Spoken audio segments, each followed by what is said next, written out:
Buenas tardes a todas y a todos. Mientras se van integrando, soy José Lugardo, fundador de Sativa Care, y les doy la bienvenida a este webinar, La Cannabis y tu Salud Mental, donde hablaremos un poco acerca del rol del sistema endocannabinoide del cuerpo humano en nuestra salud emocional, ya que en los últimos años ha comenzado a tener más y más interés. También vamos a hablar hoy acerca de algunas enfermedades que puedan beneficiarse del uso de los componentes de la cannabis en relación con nuestro sistema endocannabinoide y algunos posibles efectos adversos, tanto en términos de un uso cotidiano como en la atención a alguna enfermedad crónica. Si están aquí por primera vez, les doy la bienvenida. Estas sesiones por lo general tratan de ser más diálogos realizados en función de lo que pueda funcionar mejor en la realidad del día a día, la vida cotidiana de todas y de todos nosotros, de la integración de esta planta en la vida de la sociedad mexicana.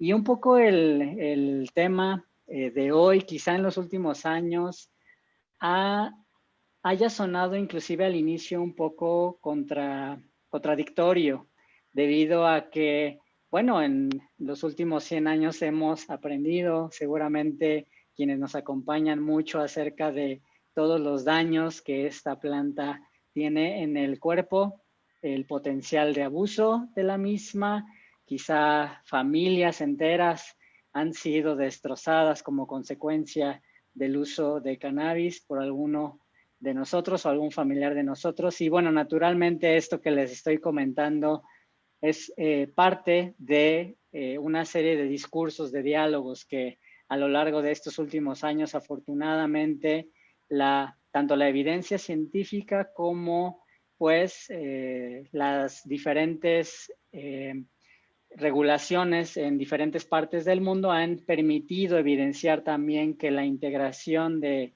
esta planta y de su utilización por el ser humano es un poco diferente a como quizá no lo habían comentado. Entonces, la parte de la salud mental es muy importante, sobre todo también en el contexto en el que nos encontramos actualmente, no solo en nuestro país, uno de los más afectados por la pandemia. Sin duda, apenas estamos empezando a sentirlo en nuestras casas, estamos empezando a quizá reconectar con algunos familiares a quienes probablemente teníamos meses sin ver. Probablemente estos primeros acercamientos hayan dejado en evidencia, me podrán dejar en los comentarios, tanto si están viendo, acompañándonos en esta transmisión aquí en Zoom, como si estás viendo esta transmisión en YouTube. Y por eso también aprovecho para invitar a que si esta es la primera vez que se unen, a que puedan ver este y todos nuestros webinars anteriores en nuestro canal de YouTube. Lo pueden buscar muy fácilmente como Sativa Care. Para empezar este diálogo y justamente en el contexto de la pandemia por COVID-19, queríamos iniciar esta conversación justo con este tema, y quiero ya aprovechar para introducir y presentar a quienes nos acompañan para este diálogo. Dos excelentes profesionales. Primero, Karina Malpica, muchos de ustedes la conocen. Ella es una de las pioneras en el movimiento de la nutripsicología, que investiga y promueve cambios en la alimentación para prevenir, para tratar trastornos emocionales como la depresión, la ansiedad y algunos otros trastornos.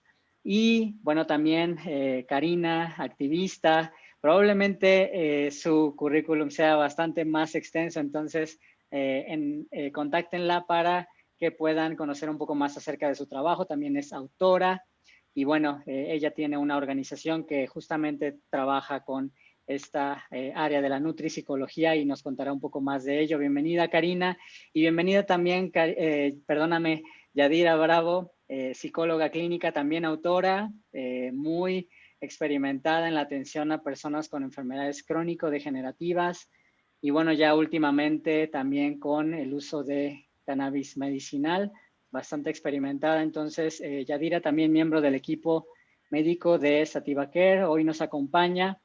Seguramente algunos de ustedes lo recordarán. Bienvenida, Yadira, que tuvimos una conversación hace alrededor de unos 6 meses en relación a este tema. Hoy lo vamos a retomar justamente 6 meses después. ¿Qué pasó, Yadira? 6 meses después, ¿cómo se siente la pandemia? Primero que nada, bienvenida en tu casa. ¿Cómo se siente la pandemia en tu casa? ¿Cómo estamos de salud emocional? ¿Cómo has sentido también el contexto en, pues obviamente tú platicas con muchos pacientes que primero tienen algunas enfermedades o necesidades médicas apremiantes? Entonces quería primero abrir ese diálogo. ¿Cómo te has sentido en estos últimos meses de la pandemia? Muchas gracias por la invitación el día de hoy, Pepe. Muchas gracias, Karina, por estar otra vez con nosotros. Es un gusto siempre escucharte y pues hoy compartir contigo. Bueno, pues indiscutiblemente creo que no hay profesión que se salvaguarde al 100% de algún efecto en cuanto a las repercusiones que está teniendo la pandemia, ¿no? A nivel profesional es indiscutible que el tema de la pandemia es constante, ¿no? Muchas de las problemáticas que anteriormente tenían otros focos se han dirigido a aspectos relativos con la pandemia, desde el contagio, desde las repercusiones familiares, las repercusiones económicas. Entonces, en consulta, muchos de los tratamientos se han tenido que reorientar o incluir algunos aspectos de cuidado en salud emocional derivados de la pandemia o que se agudizaron a consecuencia de la pandemia, ¿no?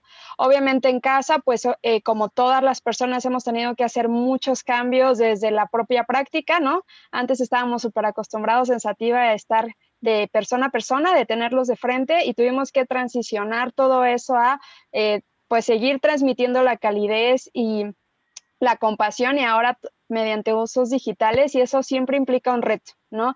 En psicología estamos muy casados con el hecho de pues tener a nuestros pacientes de frente para poder platicar con ellos, para generar un ambiente pues de mucha confianza y confidencialidad, y ha sido un reto. Indiscutiblemente es algo que se logra, ¿no?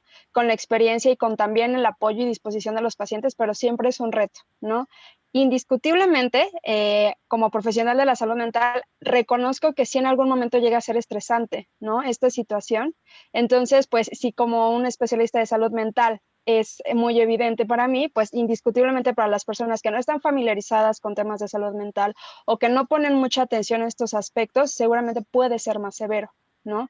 Entonces sí es un tema que indiscutiblemente es importante tocar e ir profundizando tanto con los tratamientos que nosotros ofrecemos como con todos los tratamientos que hay ahorita en la oferta para el tratamiento o el equilibrio de la salud emocional, ¿no? Es un punto muy importante el que tocas. Parece que el foco de atención ahora ya cada vez más podemos quizá intuir que al menos estamos pensando en ello, ¿no? Donde inclusive antes te pasaban algunas cosas y te pasaban de frente y no te dabas cuenta, ¿no? Que estábamos entrando en algunas conductas, en algunos hábitos que quizá no eran óptimos para nuestra salud emocional, como por ejemplo nuestros hábitos antes de dormir, y pequeños detallitos que hemos dejado quizá de lado, ¿no? Previo a la pandemia, ahora como lo dices, ¿no? Se empiezan a exagerar, pero eso no sé si es enteramente negativo, debido a que, bueno, al menos desde el punto de vista de la salud emocional, no me vas a dejar mentir, Yadira, y bueno, ahora para introducirte y darte la bienvenida, Karina,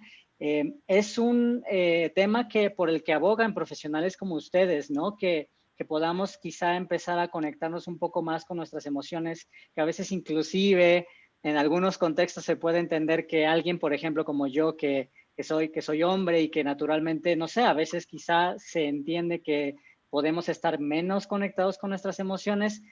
¿Qué tan cierto es esto y cómo podemos empezar quizá a puntualizar ya en específico qué significa en el contexto del día a día? Porque pues la pandemia no se ha ido y no se va a ir en los siguientes meses. Karina, bienvenida de nuevo.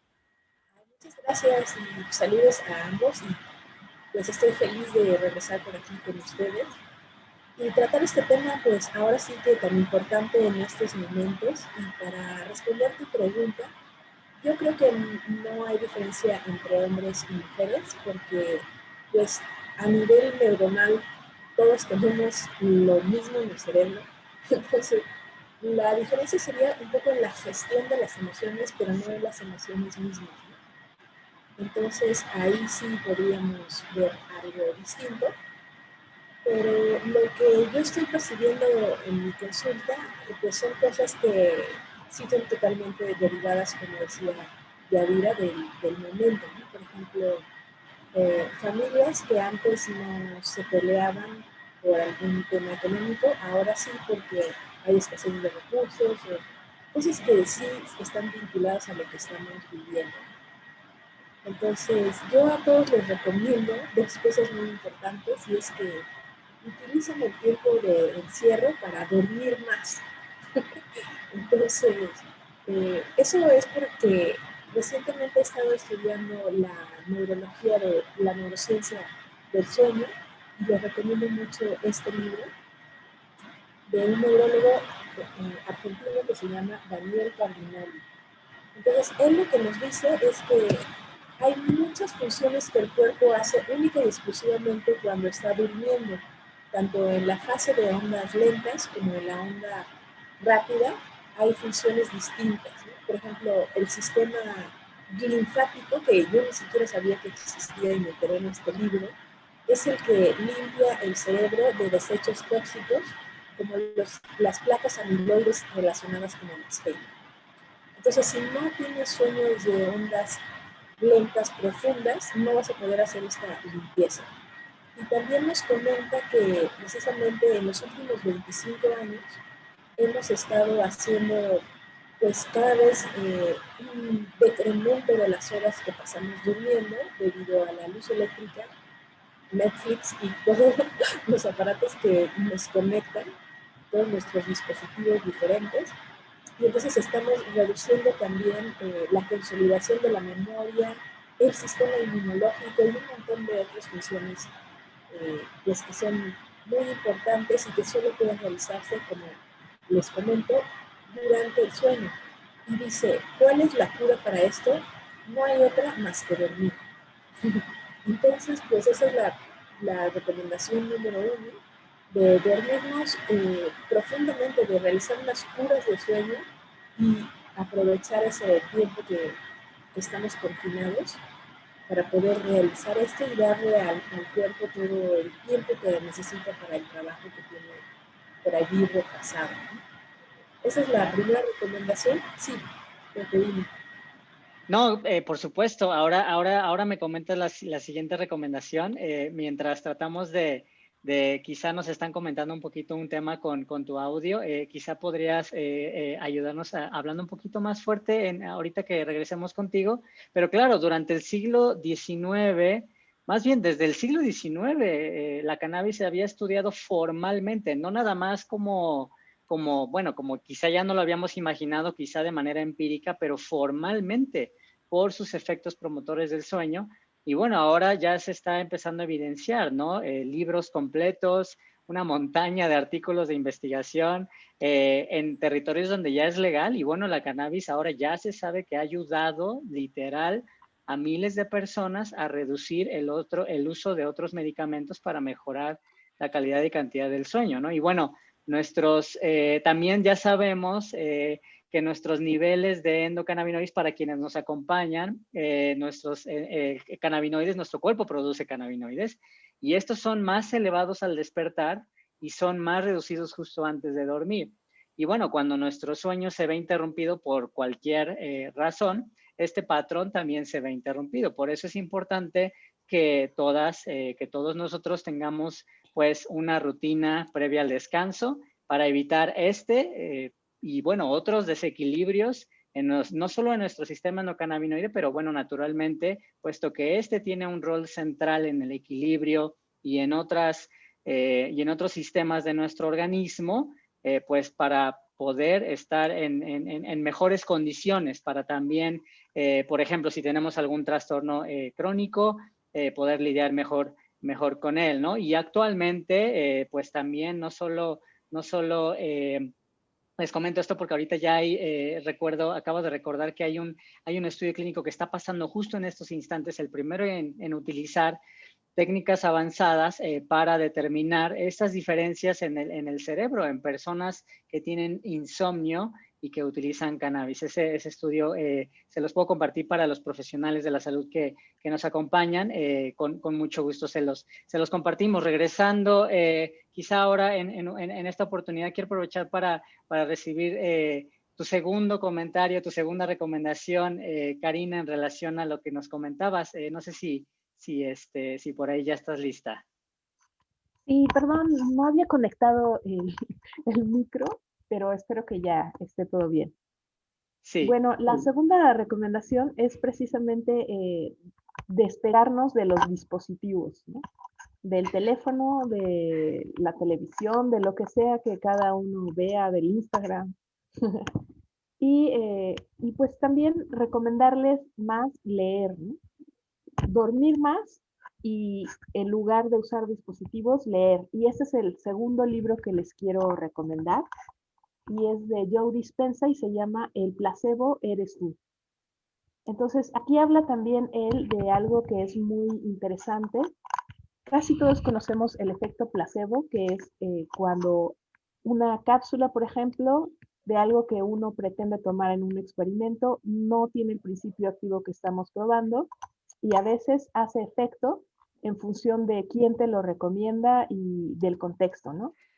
Por ejemplo, en un experimento alguien le dio pues unas gotas a unos pacientes y ese alguien era una enfermera y les dijo, no, pues esto es un tratamiento experimental, no sabemos si va a funcionar o no, o sí, y entonces pues los resultados fueron bajos, ¿no?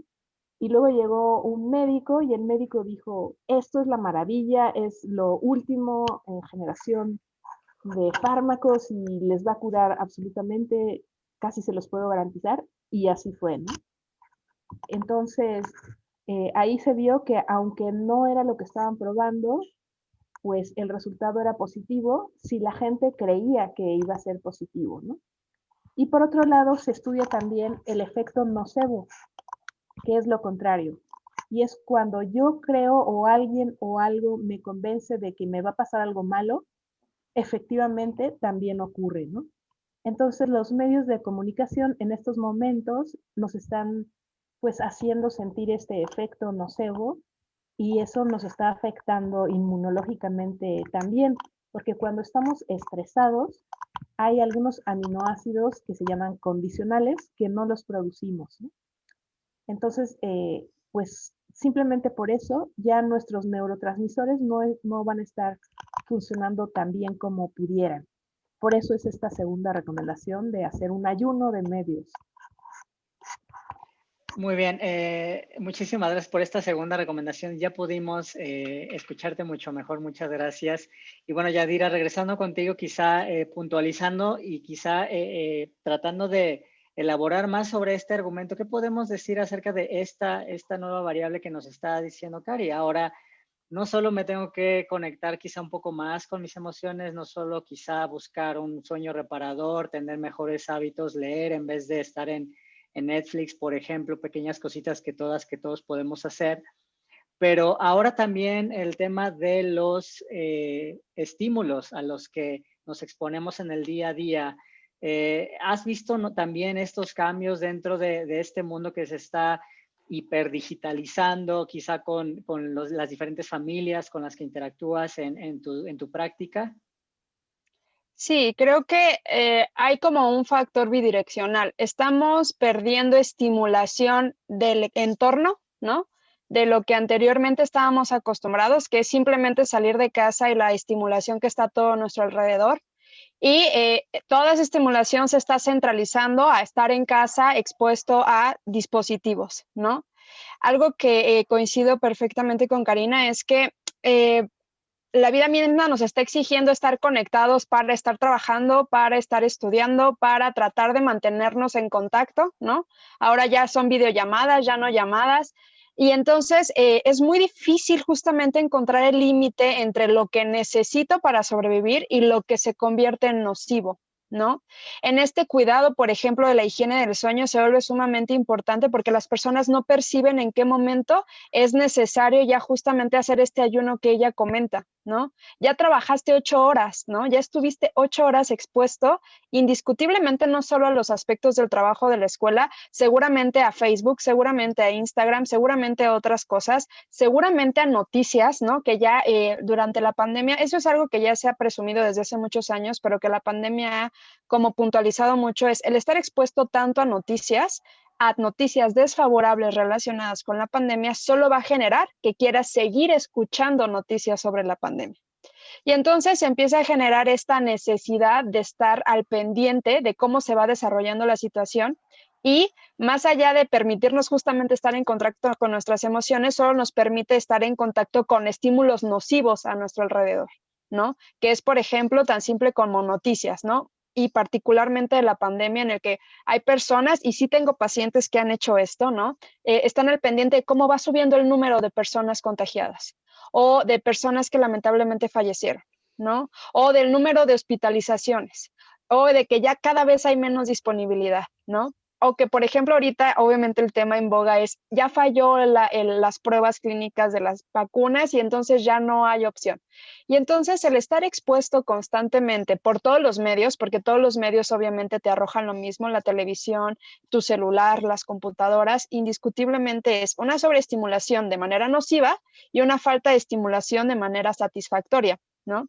Entonces, las personas pues no están saliendo a tomar aire fresco, o bueno, ahorita ya lo están empezando a hacer, pero llevamos 6 meses de no haberlo hecho, ¿no?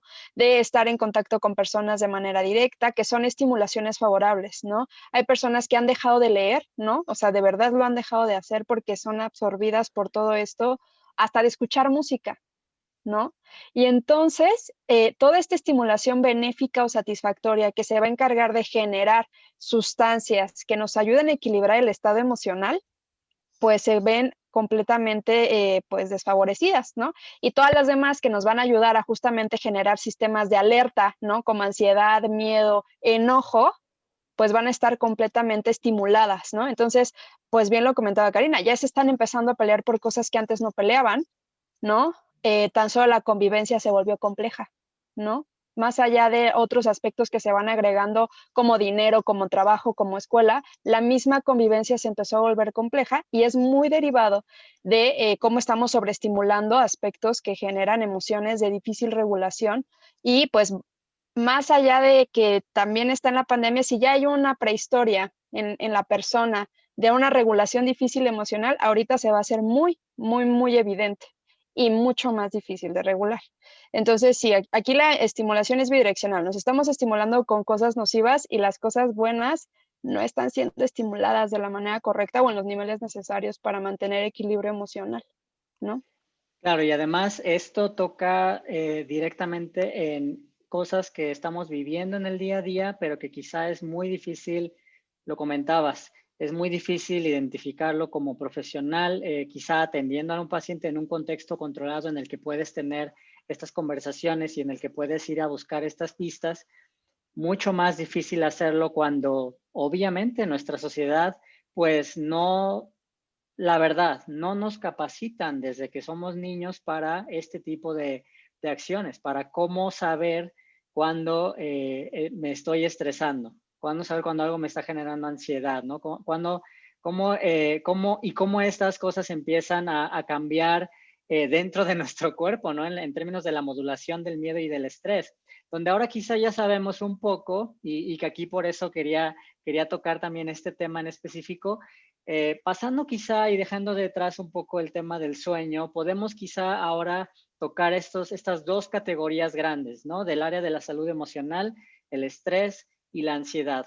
Dos componentes de los cuales ya se sabe que nuestro sistema endocannabinoide tiene un rol directo, no es nada más un rol ahí medianamente que apenas se está empezando a estudiar, sino es algo muy, muy, muy evidenciado. Es posible decir que el rol del sistema endocannabinoide sea central en la modulación del miedo, del estrés, Cari, Yadira.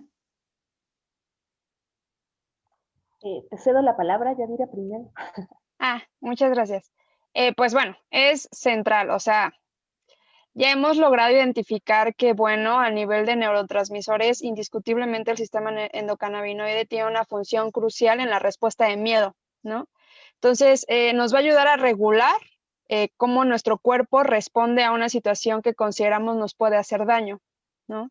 Entonces, se espera que todas las personas tenemos miedo y operemos en función de salvaguardar nuestra vida, pero cuando hablamos de un trastorno de ansiedad, ¿no? Que es cuando la ansiedad se vuelve patológica, o estrés crónico, indiscutiblemente esta percepción de miedo está disregulada, o sea, y también la manera en la que orgánicamente la estamos afrontando está disregulada, ¿no? Y entonces, en ese sentido, el sistema endocannabinoide ahí expresa una deficiencia, ¿no? En muchas de las conferencias en las que hemos sido partes y que hemos asistido, nos hablan como del sistema endocannabinoide, hacer parte de nuestro cuerpo mismo, ¿no? O sea, hacer una parte integral de nuestro cuerpo, es un modulador, ¿no? De muchas operaciones corporales. O sea, no tendría ahorita tiempo para hablar de todas las operaciones que modula, pero específicamente en cuanto a ansiedad y estrés, modula obviamente la manera en la que nuestro cuerpo se sobreactiva y se recupera, ¿no? Todas las respuestas emocionales tienen una parte en la que se activa y se espera que nuestro propio cuerpo, a través también del sistema endocannabinoide, se regule, ¿no? Ya que el peligro pasó. El problema en la pandemia es que el peligro no ha pasado, ¿no? Y entonces estas estimulaciones se mantienen en el tiempo, agregadas con otras cosas, como por ejemplo el estrés se empieza a volver sumamente crónico y constante porque ya no solamente tenemos que ir a trabajar. Las personas que tienen familia tienen que atender la escuela, tienen que atender a los integrantes de la familia y entonces la percepción de que no podemos con todas las tareas diarias se empieza a hacer considerablemente fuerte. Y por otro lado, se empieza a generar ansiedad ante la percepción de que esto no va a mejorar o no está mejorando en el tiempo y que el futuro pareciera no tan agradable, ¿no? Y entonces esta respuesta de miedo y de angustia se mantiene en el tiempo y como todo sistema, el sistema endocannabinoide pues es obviamente, digamos, sabio, por decirlo de manera coloquial, ¿no?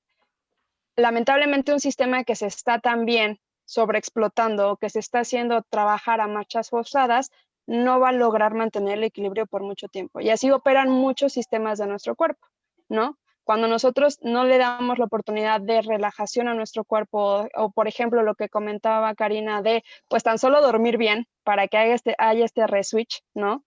Pues indiscutiblemente, a la larga, el sistema endocannabinoide va a entrar en deficiencia, ¿no? O sea, va a entrar en deficiencia y justamente aquí entra la importancia de un buen abordaje médico en cuanto a cannabis medicinal, pero sí, o sea, si ya hay un trastorno emocional, es sinónimo de que probablemente el sistema endocannabinoide por ahí ya empezó a generar deficiencia justamente por esta disregulación tanto de estímulos como de nuestra propia respuesta para afrontar las situaciones, ¿no? Claro, este desequilibrio en el tono, ¿no? Lo que se le conoce como el tono de nuestro sistema endocannabinoide, pues también puede entenderse como, bueno, desde la visión más simplificada, ¿no? Es un sistema endocannabinoide, está dentro de nuestro cuerpo, tenemos receptores, bueno, fumo marihuana y eso me va a ayudar a sentirme mejor, ¿no? Esa es como la versión como más simplificada de cómo funcionaría, ¿no?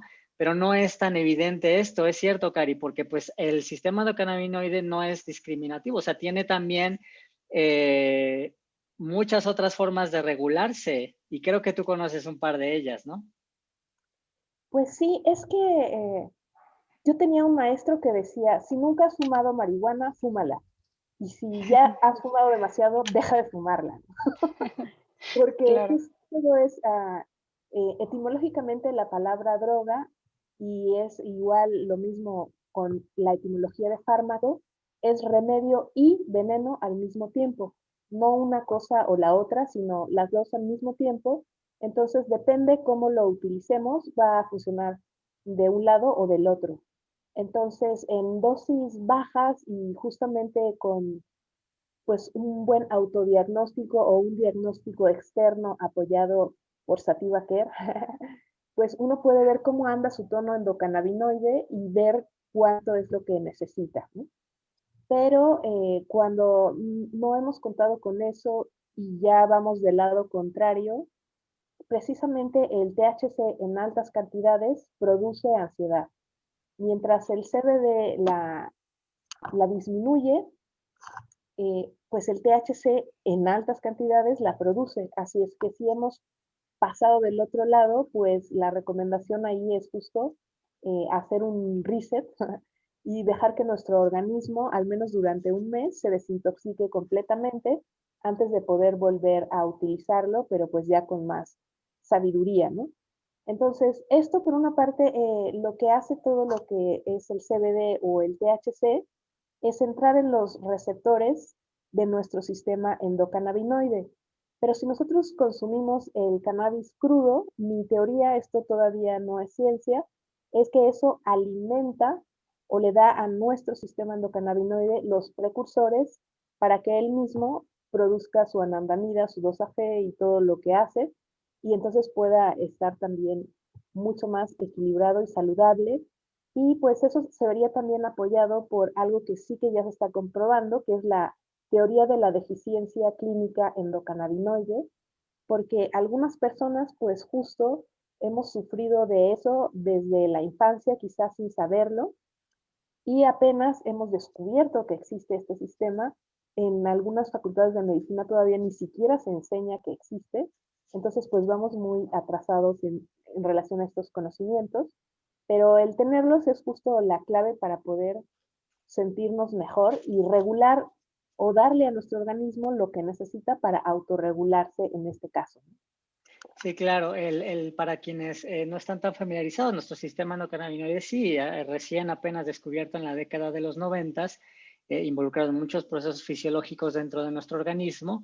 Y sí, dentro de nuestro sistema endocannabinoide existen pues dos componentes muy centrales que han sido estudiados desde esa década de los 90.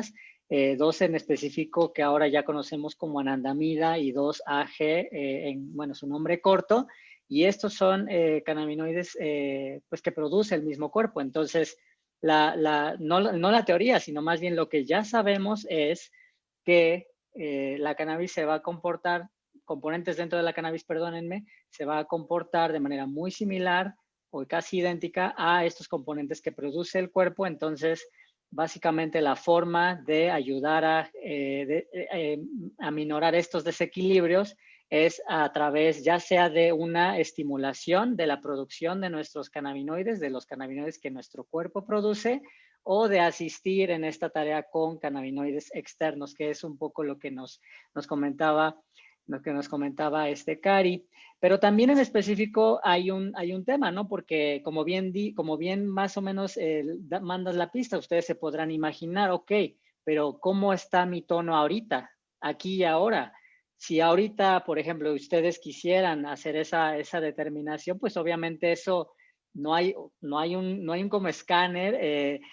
Hay por ahí algunas cosas que están ocurriendo en el área genética, pero no hay un escáner como para determinar, ok, tus niveles de anandamida están exactamente aquí, tus niveles de 2-AG están exactamente aquí, y bueno, tus receptores están estimulados o no estimulados. Entonces, esa falta es lo que a veces ocasiona que, por ejemplo, bueno, podría explicar por qué cuando una persona fuma cannabis y tiene un diagnóstico, vamos a suponer, no sé, cáncer, se pueda encontrar un beneficio en su salud, y por qué una persona con el mismo cáncer, otra persona, perdónenme, puede encontrar un efecto completamente diferente.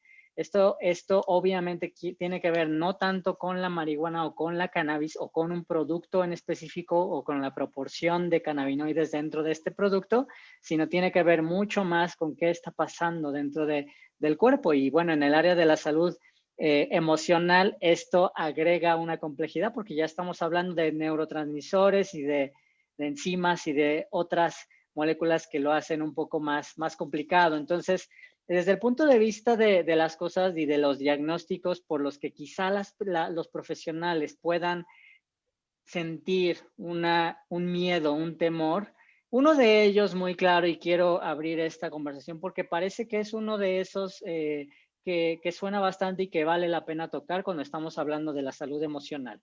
El tema de la esquizofrenia, de los trastornos psicóticos, y de aquí algunas posibles ideas que nos han comentado acerca de la cannabis y su rol dentro de esta.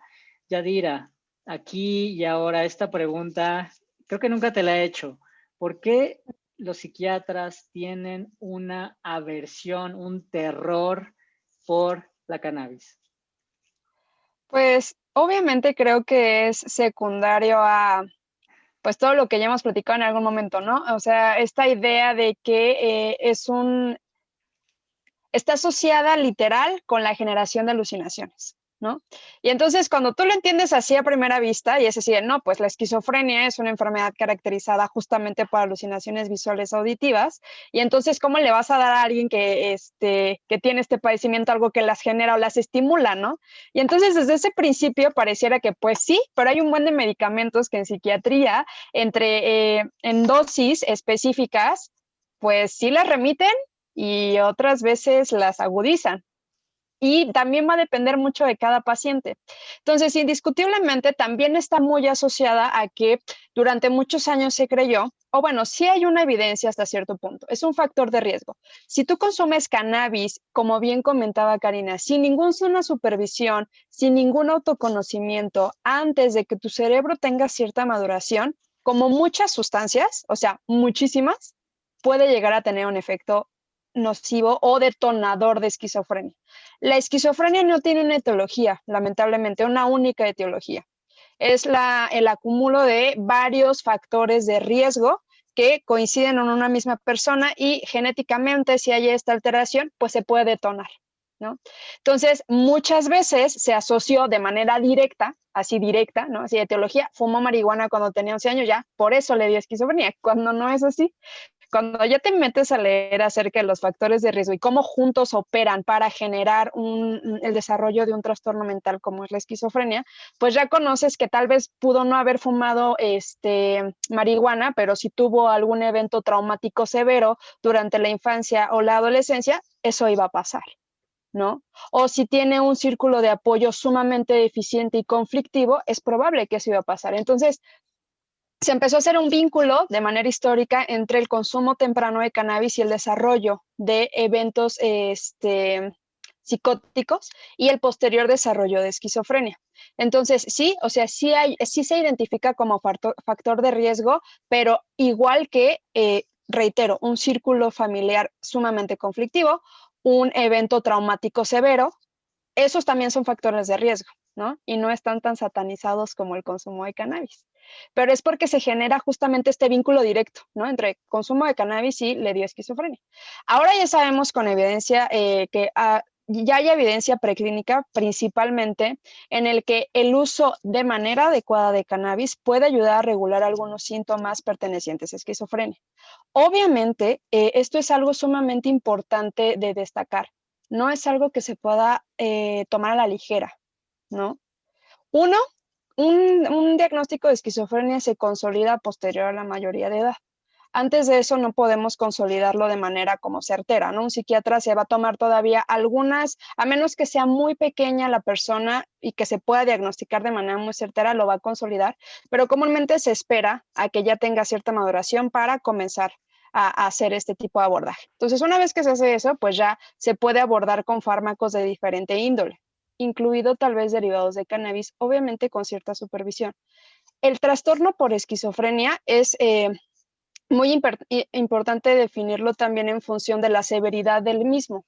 Va a haber casos en el que a mí me gusta siempre ponerlo en un abanico de 1 a 10, en donde va a haber pacientes de tipo 1 que van a ser de muy fácil remisión y control de alguno de los síntomas, y lamentablemente va a haber pacientes en el número 10 en el que muchos fármacos, incluidas cannabis, no va a tener el efecto que necesitamos, ¿no? O sea, ya es un caso completamente fuera del trato tal vez farmacológico o médico.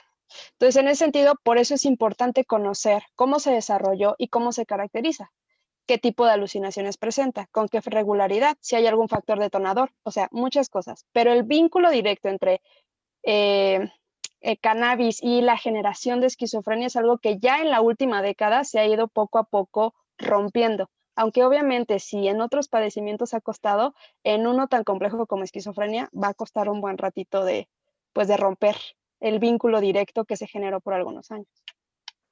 Sí, claro. Además de eso, bueno, esta evidencia ha empezado a ayudar a profesionales. Tenemos por ahí en conocidos y conocidas que han empezado a integrarle directamente dentro de su práctica para, en casos selectos, como bien lo dices, y de forma muy controlada, es bajo las condiciones adecuadas, pero eso es aplicable para cualquier otro tratamiento que esté recomendando el profesional encargado de ayudar a asistir a la familia. Y bueno, en el caso de la salud emocional, hay muchas otras variables, porque aparte, dicho sea de paso, hay un tema también en el hecho de que algunas de estas pues, referencias, ¿no? Vienen de condiciones bien específicas de un médico o de un profesional que quizá no ha encontrado una respuesta a algún tratamiento, o que quizá la persona no ha mostrado una respuesta favorable a un tratamiento que un médico estaba enviando, y entonces remite, ¿no? Lo mandan a alguien más. Y esto no solo es exclusivo al área de la salud emocional. Yadi, perdóname, Cari, quería regresar contigo ahora. ¿Qué pasa ahora en relación a este tema de los efectos adversos? ¿Tú cómo has notado esto en tu práctica a lo largo del tiempo? ¿Qué ocurre? ¿Qué señales podemos identificar cuando ya quizá cruzamos esta línea a la que se refiere Yadira, de este uso indiscriminado? ¿Cómo podemos identificar si nuestro sistema endocannabinoide está saturado? Pues porque te empieza a provocar los efectos contrarios a los que tú estás buscando, ¿no? Yo soy consumidora y empecé justamente fumando cannabis en la universidad porque estaba deprimida y justo fue lo que para mí literal me salvó la vida, porque yo ya estaba teniendo ideas suicidas, literal, ¿no? Entonces, justo un profesor de psicología fue el que me introdujo a fumar cannabis y mi vida cambió literalmente. Entonces, siendo yo así depresiva, pues justo pude terminar la universidad, pude gestionar de alguna forma lo que me estaba ocurriendo y después llegó un punto en el que ya me dejó de hacer ese buen efecto que me estaba haciendo. Y es porque de alguna forma uno dice, si bueno es poco, más debe ser mejor. Y ahí es cuando uno falla, porque yo al principio pues lo que consumía era moderado, ¿no? Y ya llegó un punto en el que lo hice parte de todo mi día. Y ahí es cuando empezó a fallar porque ahí ya hay la saturación de demasiado THC y justo eso te empieza a provocar el efecto contrario al que estás buscando. Y ahí es cuando se requiere no solo dejarla, porque simplemente suspender el consumo no limpia, no saca de tu cuerpo todo lo que hay, sino hacer una desintoxicación.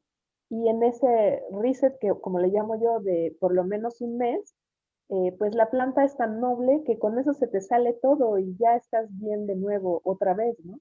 A diferencia de otros fármacos que no es así, ¿no? Y que te provocan síndrome de abstinencia físico y otras cosas. Entonces, la forma, en resumen, de cómo nos damos cuenta es, ya no me está haciendo el efecto que me estaba haciendo. ¿Por qué? Pues porque mis receptores están demasiado saturados y lo que necesito es resetearme, limpiarlos y volver a empezar de nuevo con moderación, ¿no? Claro, y además trabajar quizá en estas otras herramientas que hemos mencionado hoy, como el tratar de mejorar nuestra higiene del sueño, quizá también nuestro sistema endocannabinoide, como lo hemos visto en otras oportunidades, se puede estimular haciendo ejercicio. Entonces, hay otras formas inclusive de mejorar nuestra salud emocional también, y en ese proceso quizá, ¿no? De reset, ¿no? No solo del sistema endocannabinoide, pero también de cómo nos estamos sintiendo. Hay algunos efectos, ¿no? Adversos más raros que sí es importante decir, sí es importante decirlo. La psicóloga nos dice, bueno, que sí es posible tener, no sé, paranoia también, psicosis en algunos escenarios. ¿Qué podemos decir acerca de estos dos efectos que son raros pero ocurren, psicóloga? Ok. Perdón, que pensé que mantener la conversación con Cari. Ah, Pues es que va a depender como ella comenta, depende muchísimo del sistema endocannabinoide del que estemos hablando, del contexto en el que es consumida una sustancia. de la dosis con la que se inicia un consumo. O sea, depende de muchas cosas, ¿no? Por eso son raros, por eso no es como que a todos les pase lo mismo, porque no podemos generalizar esos efectos, ¿no? Muchas veces es lo que pasa en la adolescencia, que es el consumo diverso de sustancias, y entonces muchas veces ya no sabes qué fue lo que generó justamente el episodio de paranoia o de perdón, de psicosis, ¿no? Comúnmente está asociado también al consumo diverso de sustancias. Ahora, por otro lado, en el caso en el que no había ningún otro consumo y pasó, justamente nos habla de la diversidad del sistema endocannabinoide. Eso quiere decir que es un sistema mucho más sensible, ¿no? Y que, por ejemplo, la dosis en esos casos es muy marginal, principalmente en el uso de THC, ¿no? Entonces, eso no quiere decir que no lo puedo ocupar, pero su dosificación es marginal, ¿no? O sea, no podemos asegurar que una dosis es para todas las personas, eso es obvio. Ningún medicamento, no existe un solo fármaco en el que sea la dosis para todo el mundo. Eso es algo que lastimosamente se lleva actualmente en la práctica médica, ¿no?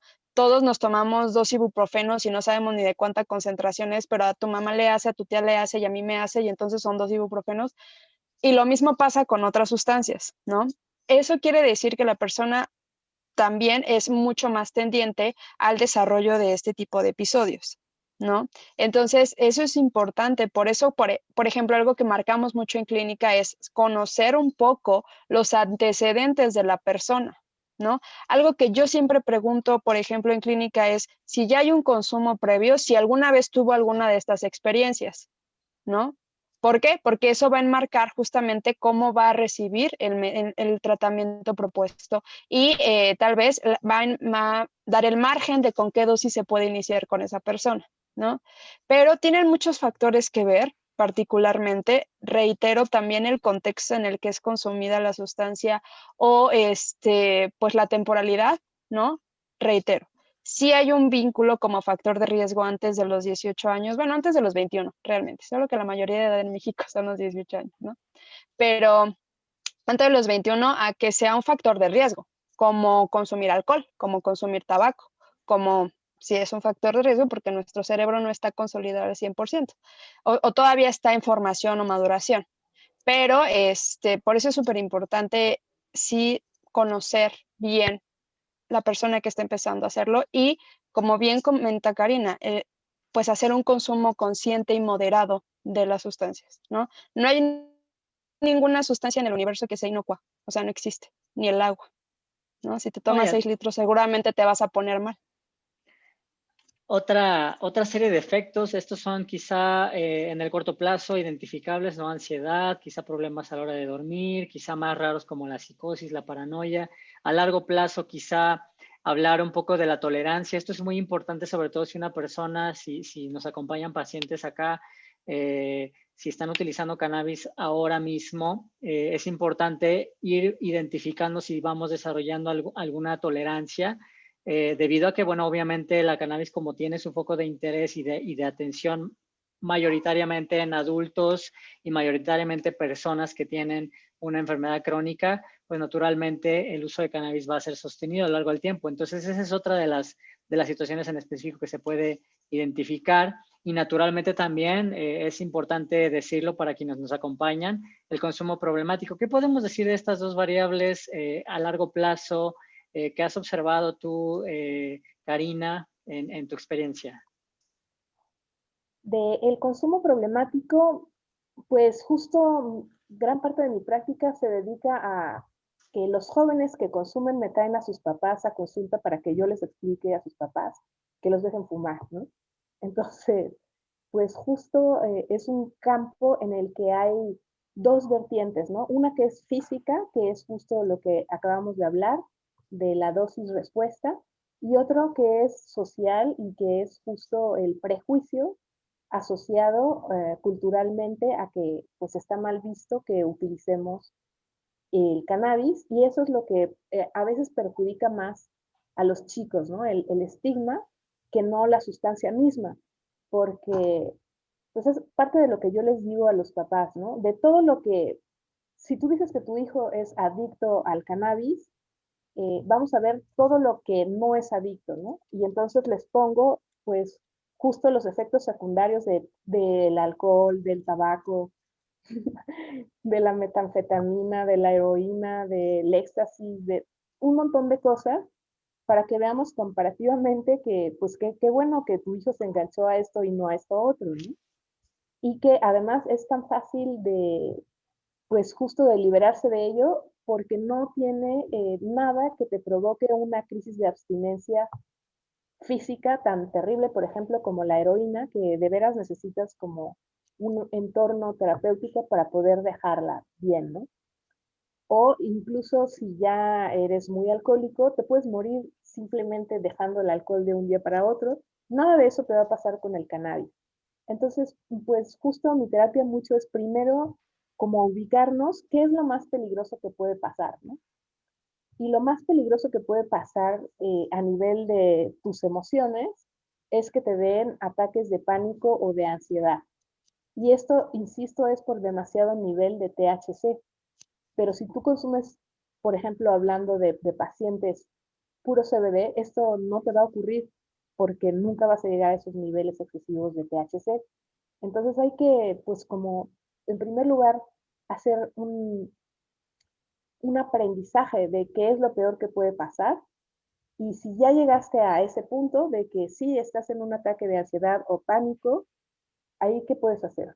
Primero, recordarte a ti mismo que se debe a lo que has ingerido y que se te va a pasar cuando el efecto se acabe y vas a volver a la normalidad y ya.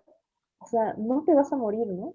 Si en medio de un ataque de pánico o de ansiedad le dices a alguien, ¿cuál es tu peor miedo o a qué le tienes miedo? Es que piensan que se van a morir o que va a pasar algo muy malo. Y si tú les recuerdas amablemente que eso es imposible porque no hay dosis letal o la persona no ha ingerido una dosis letal de nada que le pueda quitar la vida, entonces automáticamente se empiezan a tranquilizar, ¿no? Luego puedes también ofrecerles algún alimento o distraer su atención de alguna manera para que ese ataque de ansiedad vaya disminuyendo hasta que el efecto se acabe y vuelvas a tu línea base. Entonces, pues comparativamente con otras cosas no hay nada más noble que el cannabis. Y desde ese punto, pues también el extremo contrario, la mala utilización, lo que a lo largo de muchos años puede ocasionar en el cerebro es una reducción del hipocampo y de la memoria, por lo tanto, ¿no? Y eso es lo peor a nivel de qué nos puede pasar en el cerebro, ¿no? Eso también está asociado con una depresión más grave. Entonces, pues insisto, comparativamente a cualquier otra cosa, es una planta muy noble. Sí, sus componentes son bastante seguros. Estos cada día más se va evidenciando en pues, todos los estudios clínicos que se realizan para todas las diferentes patologías para las que se está estudiando el sistema endocannabinoide y los componentes de la cannabis. Pues obviamente cuando empiezan a salir estos resultados, pues no hay nada que decir en cuanto a la seguridad, ¿no? Que es una de las variables importantes a la hora de desarrollar quizá un fármaco o, bueno, establecer que pueda ser utilizado en seres humanos y pues de manera, y también no solo en los estudios clínicos, pero también de manera, en los estudios retrospectivos, perdónenme, perdí un poco el hilo por ahí, en los estudios retrospectivos donde se les pregunta directamente a los pacientes, a los usuarios, a las personas que han utilizado cannabis en el área de la salud emocional, también pues estamos notando, ¿no?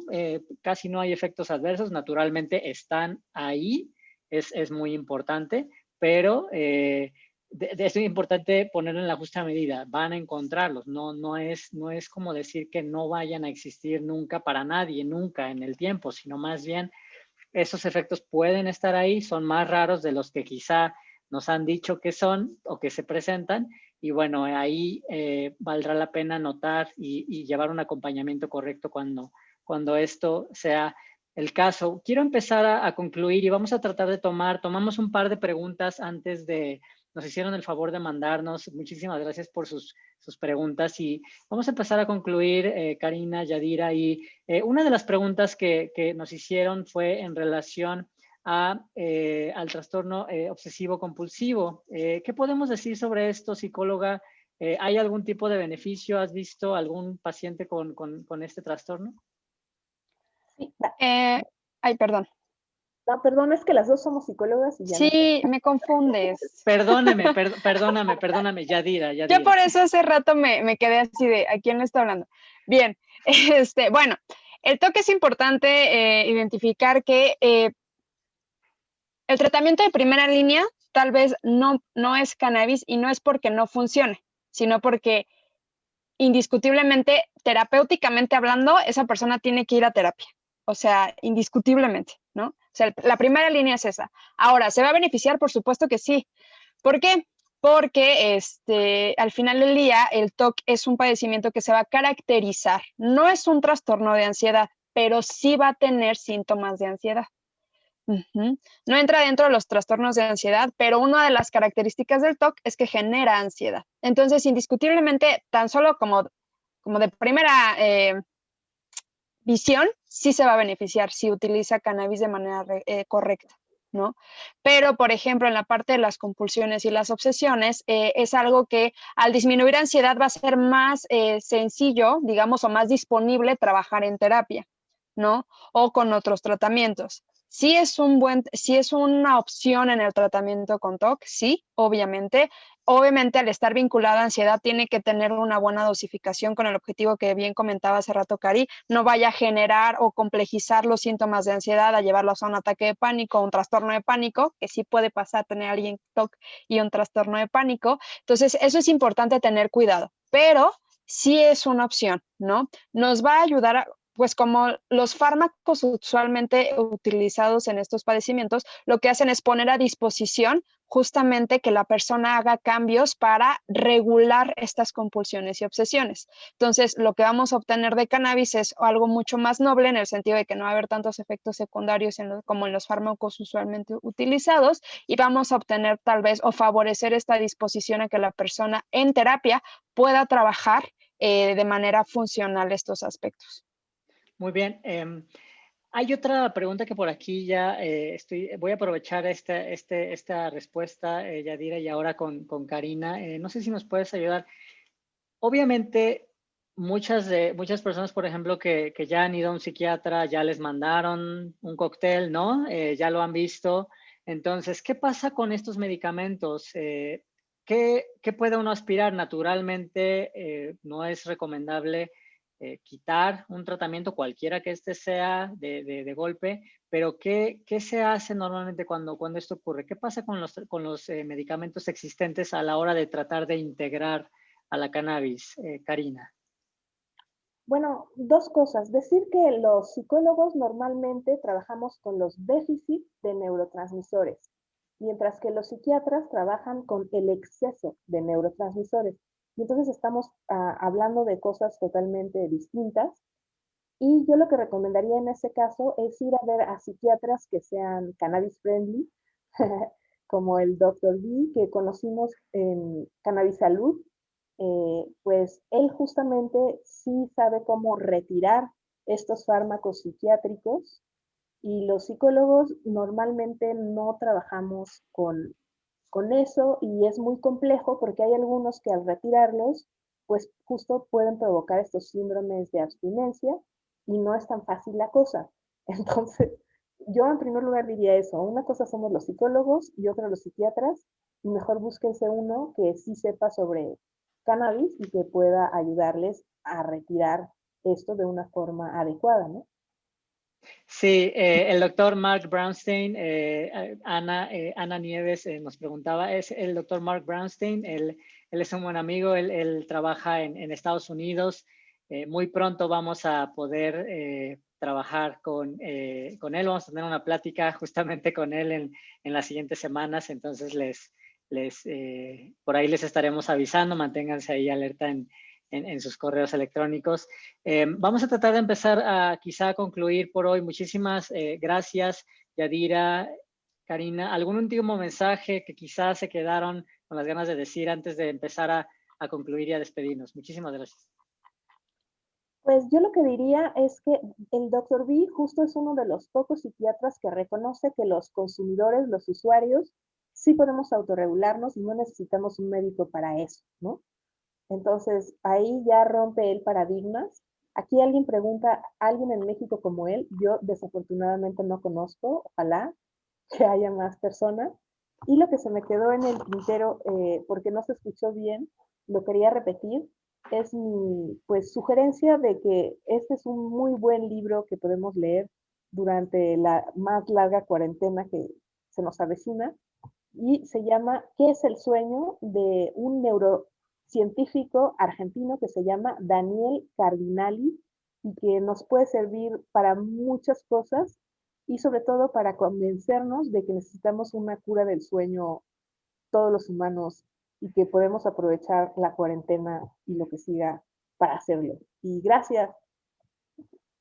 Muchísimas gracias, Karina. Yadira, algo con lo que nos quieras dejar.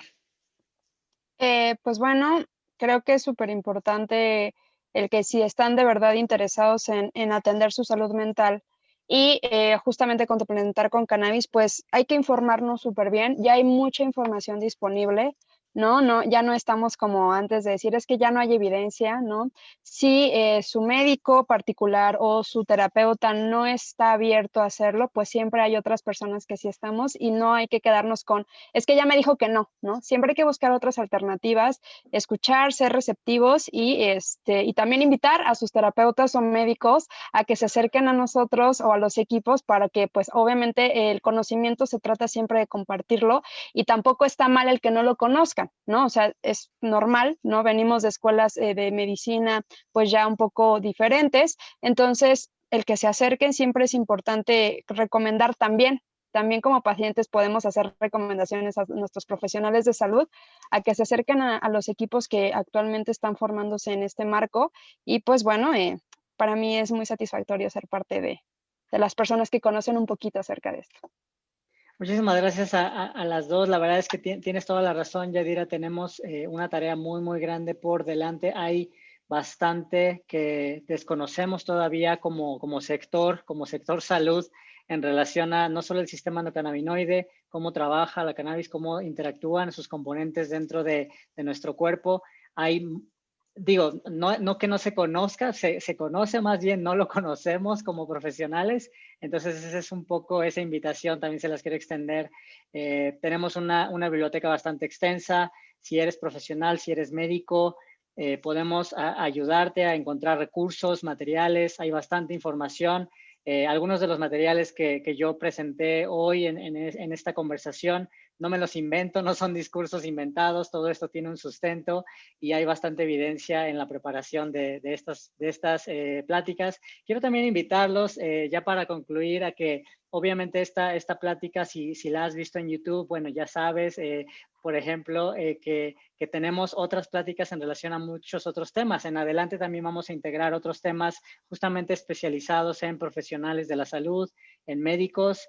Van a ser temas igual que aterrizan estas diferentes temáticas al nivel al que todos los podamos entender. Muchas veces tratamos de entrar en estos diálogos en los que quizá, si mi abuela lo puede entender, quizá es algo que podamos ayudar y a promover este conocimiento, no un consumo de una sustancia, sino un conocimiento en función de, pues quizá nuevas herramientas para los psiquiatras, nuevas herramientas para los diferentes médicos y pues tratar de ayudar a romper este estigma poco a poco en nuestro país. Y bueno, el mensaje no solo para los pacientes, para los familiares de pacientes que se acercaron hoy, personas de la industria, personas profesionales de la salud que se acercan, ya se viene esto bastante fuerte en nuestro país.